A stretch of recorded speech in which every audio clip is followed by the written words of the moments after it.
Movie के starting में हमें एक प्लास्टिक सर्जन दिखाया जाता है जिसका नाम रॉबर्ट होता है। वो एक मीटिंग में होता है जहाँ काफ़ी ज़्यादा साइंटिस्ट आए हुए होते हैं। वो उस मीटिंग में बता रहा होता है कि मैंने इंसानों के जैसी एक आर्टिफिशियल स्किन तैयार की है, ये बिल्कुल इंसानों की तरह है। वो बताता है कि मेरे घर में एक लैब है जिसमें मैं ये सब एक्सपेरिमेंट करता हूँ। ये स्किन जले हुए लोगों के लिए काफ़ी ठीक है क्योंकि हम ये स्किन उनमें लगा के उन्हें अच्छा कर सकते हैं।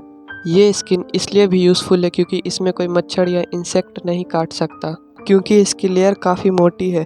इसकी इस एक्सपेरिमेंट के लिए इसे काफ़ी अप्रिशिएट किया जाता है। लेकिन उसके प्रेसिडेंट उससे पूछते हैं कि तुम इस स्किन बनाने के लिए क्या यूज़ करते हो। रॉबर्ट कहता है जानवरों का खून। फिक्र ना करें, मैं इंसानों को कोई तकलीफ नहीं पहुंचा रहा। लेकिन वह प्रेसिडेंट उससे कहता है फिर भी ये गलत बात है, तुमने इसे किसी पर ट्राई किया? तो रॉबर्ट कहता है जी मैंने एक इंसान पर ट्राई किया और ये बिल्कुल ह्यूमन स्किन से मैच हो जाता है। प्रेसिडेंट उससे कहता है तुमने ये बहुत गलत किया, हमें बताना चाहिए था। तुम अपने ही घर में इंसानों पर कोई भी एक्सपेरिमेंट कर दोगे। सोचो अगर ये एक्सपेरिमेंट फेल रहता तो तुम्हारा क्या हाल होता। तुमने किसी इंसान के डीएनए की फेरबदल कर दी है, किसी और का डीएनए उसके साथ मैच कर दिया है, और तुम्हें तो पता है ना साइंस में ये सब करना एक क्राइम है। आई एम सॉरी, मैं तुम्हें इस एक्सपेरिमेंट के लिए लाइसेंस नहीं दूंगा, तुम इसे डिसकंटिन्यू कर दो। रॉबर्ट कहता है कि ठीक है, जैसा आपको अच्छा लगे आप कीजिए। वो गुस्से से घर आ जाता है। उसके घर में एक लड़की थी जिसके छोटे बाल थे और वो हमेशा स्किन कलर के कपड़े पहनती थी। उसका नाम था वेरा। रॉबर्ट ने उसे अपने घर में कैद कर लिया था और हर जगह सीसीटीवी कैमरास लगे थे ताकि उस पर नज़र रखी जा सके। और उसके लिए एक मेड भी रखा था। रॉबर्ट उसको अपनी माँ कहता था क्योंकि शुरू से रॉबर्ट को उसी ने पाला। दूसरी तरफ हम वेरा को देखते हैं जो कि इससे तंग आ चुकी थी और उसने कई बार अपना गला और हाथ काटने की कोशिश की, लेकिन उसकी स्किन इतनी मोटी थी कि उससे कोई भी खून ना आता और वो हर बार बच जाती। फिर हमें पता चलता है कि जैसे वेरा की शक्ल है वैसे सेम टू सेम रॉबर्ट की वाइफ की शक्ल थी। क्योंकि रॉबर्ट एक प्लास्टिक सर्जन था इसलिए उसने इस लड़की की शक्ल अपनी वाइफ की तरह कर दी। फिर हम देखते हैं कि रॉबर्ट एक दिन घर के बाहर जाता है और उस मेट का बेटा अपनी माँ से मिलने के लिए आता है। लेकिन वो बिल्कुल भी अच्छा लड़का नहीं था, वो चोरियाँ किया करता था और काफ़ी बुरा आदमी था। वो अपनी माँ से कहता है कि खोले, मुझे अंदर आने दे, लेकिन उसकी मदर फ़ोन पे ही कह देती है कि तुम वापस लौट जाओ और तुम अंदर नहीं आ सकते, मैं तुम्हारी माँ नहीं हूँ, चले जाओ यहाँ से। तो वो गेट के बाहर से काफ़ी इमोशनल होकर बोलता है मामा मुझे अंदर आने दे। वो लेडी इमोशनल होकर गेट खोल देती है। वो आते ही किचन में पड़ा सारा सामान खाने लगता है। साथ ही साथ वो सीसीटीवी पे देखता है कि कोई लड़की है जिसकी शक्ल रॉबर्ट की वाइफ से मिल रही थी। वो कहता है ये तो मारी गई थी, फिर ये कहाँ से आई। वो उसके पास जाता है और उसे काफ़ी टॉर्चर करता है, लेकिन लकीली वहाँ रॉबर्ट आ जाता है और ऐसा करते देख उसे शूट कर देता है। और वो वेना के पास जाता है और उसे कहता है कि तुम ठीक हो। यहाँ पहली बार रॉबर्ट के फीलिंग में चेंज आया था। वो वेरा के साथ काफ़ी बुरा कर रहा था। वेरा की शक्ल उसकी वाइफ की जैसा थी और वो नहीं देख पाता कि उसकी वाइफ के साथ बुरा कर रहा है। इसके बाद रॉबर्ट उस बुरे आदमी की बॉडी को वहाँ से लेकर चला जाता है।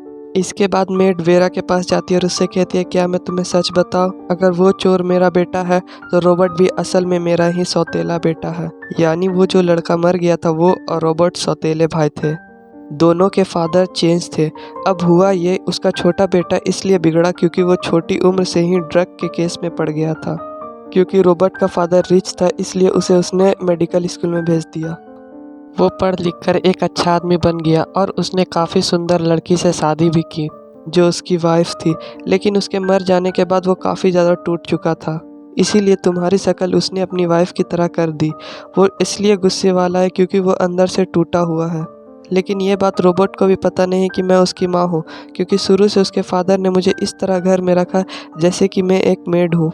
लेकिन जब रॉबर्ट के भाई को पता चला कि उसने एक बहुत खूबसूरत लड़की से शादी कर ली है तो वो काफ़ी जेलस हुआ। इसीलिए वो घर आने लगा और रॉबर्ट की वाइफ को अपनी बातों में उलझाकर एक दिन कहीं उसे लेकर जा रहा था। लेकिन उसकी गाड़ी का काफ़ी बुरा एक्सीडेंट हुआ जिसमें रॉबर्ट की वाइफ जल गई और मेरा बेटा वहाँ से भाग गया। जब ये बात मेरे बेटे को पता चला तो उसने उसे घर ला लिया क्योंकि वो अपनी बीवी से बहुत प्यार करता था। उससे कहने लगा कि मैं तुम्हें ठीक कर दूंगा। रॉबर्ट की पर्सनैलिटी काफ़ी लॉयल और इनोसेंट थी और उसकी वाइफ को भी लगने लगा कि उसने उसके साथ काफ़ी बुरा किया। इसीलिए वो उदास अपने कमरे में बंद रहा करती थी। उसके कमरे में कभी शीशा नहीं रखा गया ताकि वो अपना फेस देखकर डर न जाए। उसकी एक बेटी थी, उसे नहीं पता था कि उसकी मॉम कहाँ है। उसे ऐसा लग रहा था कि उसकी मॉम कहीं काम पे गई है।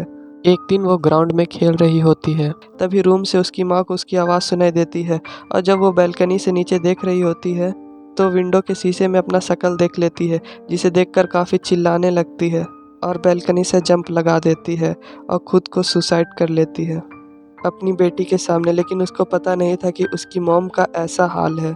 ये देखकर वो डर जाती है और अपने मॉम को सामने मरा हुआ पाकर वो पागल हो जाती है। उसकी बेटी को ठीक होने के लिए मेंटल हॉस्पिटल भेज दिया जाता है। अब रॉबर्ट काफ़ी ज़्यादा टूट गया था क्योंकि उसकी बीवी की मौत हो चुकी थी और उसकी बेटी भी उससे दूर जा चुकी थी। अब मेड वेरा को स्टोरी बताना बंद करती है। फिर हम देखते हैं कि रॉबर्ट वेरा के साथ काफ़ी इनोसेंट हो गया है। वो वेरा से कहता है कि मैंने तुम्हारे साथ जो भी किया वो गलत था। वेरा उससे कहती है कि ठीक है, मैंने तुम्हें माफ़ किया। अब वो दोनों एक साथ खुश रहने लगते हैं। एक रात जब वो दोनों सो रहे होते हैं तो दोनों को एक ख्वाब आता है। रॉबर्ट को ये ख्वाब आ रहा था क्योंकि वो अपनी बेटी से काफ़ी प्यार करता था, इसलिए वो नहीं चाहता था कि उसकी बेटी सारी उम्र मेंटल हॉस्पिटल में गुजारे। वो उसे शादी पर लेके आता है, लेकिन तभी उसकी बेटी एक लड़के से मिलती है। अब वो 16 साल की हो चुकी थी। अचानक रॉबर्ट को अपनी बेटी की चिल्लाने की आवाज़ सुनाई देती और जब वो बाहर जाकर देखती है तो एक लड़का उसके पास से भाग रहा होता है। यानी रॉबर्ट के मुताबिक उस लड़के ने उसकी बेटी के साथ काफ़ी बुरा किया और वहाँ से भाग गया। रॉबर्ट को कुछ समझ नहीं आता। वो अपनी बेटी को उठाकर दोबारा हॉस्पिटल लेकर जाता है। डॉक्टर उसे कहता है कि ये पहले ही बीमार थी और अब इसके साथ ये हो गया है। लगता है इसके मन में आदमियों का डर बैठ गया है। इवन ये आपसे भी डर रही है, तो आप फिलहाल इसके पास ना आए। अब हम चलते हैं वेरा के ख्वाब की तरफ। वेरा शुरू में एक लड़के को देखती है। ये वही लड़का था जो शादी की रात रॉबर्ट की बेटी को देखा था और रॉबर्ट को देखकर वहाँ से भाग गया था और वो अपनी मदर के बुटीक में काम किया करता था। उस रात जब वो रॉबर्ट की बेटी से मिला तो उसे पता चला कि ये ड्रग एडिक्ट है और पागल भी है। उसने कहा कि तुम ठीक हो जाओगी, तुम ठीक हो जाएगी। और जब वो उससे फ्रैंक होना शुरू किया तो रॉबर्ट की बेटी ने चिल्लाना शुरू कर दिया क्योंकि वो मेंटली इल थी और लड़कों से घबराया करती थी। जैसा रॉबर्ट सोच रहा था वैसा बिल्कुल भी नहीं था। वो लड़का जो उसके साथ था वो अच्छा लड़का था। जब रॉबर्ट की बेटी ने चिल्लाना शुरू किया तो वहाँ से भाग गया। वो सोचा कि लोग मेरे बारे में क्या सोचेंगे। वो वहाँ से डर कर भाग गया और रॉबर्ट ने उसे गलत समझ लिया। रॉबर्ट ने उस लड़के को किडनैप करके अपने पास रख लिया और उसके बाइक को पहाड़ी से गिरा दिया ताकि लोगों को ये लगे कि ये एक एक्सीडेंट है और उसे मिसिंग समझ ले। पुलिस को ये लगता है वो शायद डूब गया हो और वो इस केस को बंद कर देते हैं। इसके कारण रॉबर्ट पर कोई नाम नहीं आता। इस दौरान उसकी मदर ने न्यूज़पेपर में काफ़ी बार बोला कि मेरे बेटे की पिक्चर भी थी, मेरा बेटा मिसिंग है। वो अखबार रॉबर्ट के पास भी आया, लेकिन रॉबर्ट के दिल में ज़रा भी रहम नहीं आया, बल्कि उसने उसका जेंडर ही चेंज कर दिया। डॉक्टर भी उसके साथ मिल गए। रॉबर्ट ने उस लड़के को अपने घर में ही कैद कर लिया था अपनी बेटी का बदला लेने के लिए, जो कि एक मिसअंडरस्टैंडिंग थी। इवन एक दिन ऐसा आया जब उसने उसकी शक्ल ही बदल दी, बिल्कुल लड़की की तरह बदल दिया। और यहाँ आप देखकर हैरान रह जाएंगे कि वो वेरा थी, यानी उस लड़के को रॉबर्ट ने ट्रांसफॉर्म कर दिया था लड़की में और अपनी वाइफ की शक्ल देकर उसे वेरा बना दिया। और जो उसे स्किन पहनाई गई थी वो वही स्किन थी जिसे उसने वेरा की बॉडी पर लगाना शुरू कर दिया ताकि किसी को पता न चल सके। और इस बात को 6 साल हो चुका था। वेरा अपनी ज़िंदगी से खुश नहीं थी। उसने कई बार अपनी जान लेने की कोशिश की, लेकिन उसकी स्किन इतनी मोटी थी कि वो कटती ही नहीं थी और ना ही उसे कुछ होता था। यहाँ पर वेरा का ख्वाब भी खत्म हो जाता है। यानी दोनों के ख्वाबों में इन दोनों की इनसिक्योरिटीज़ थी। एक डर था कि ऐसी चीज़ जो कभी नहीं भुलाया जा सकता था। ये दोनों सुबह उठते हैं तो एक दूसरे को सॉरी कहते हैं और कहते हैं कि हम हमेशा साथ रहेंगे। फिर ये दोनों एक साथ ब्रेकफास्ट करते हैं और काफ़ी बातें करते हैं। लेकिन तभी वहाँ रॉबर्ट का दोस्त आता है। वो उसे वही न्यूज़पेपर दिखाता है जिसमें उस लड़के की फ़ोटो थी। वो कहता है कि पुलिस इस केस को दोबारा ओपन कर रही है क्योंकि उसकी माँ इस बात को कभी नहीं भूली और मुझे डर है कि तुम कहीं पकड़े ना जाओ। तुमने बिना इजाज़त के उस लड़के का डीएनए चेंज किया है। तभी वहाँ वेरा आती है और कहती है कि मैं ही हूँ वो लड़का जो अब लड़की हूँ और ये सब कुछ मेरे परमिशन से हुआ है। ये कहकर वो रॉबर्ट का दिल जीत लेती है और रॉबर्ट अब वेरा को और अच्छी तरह से चाहने लगता है।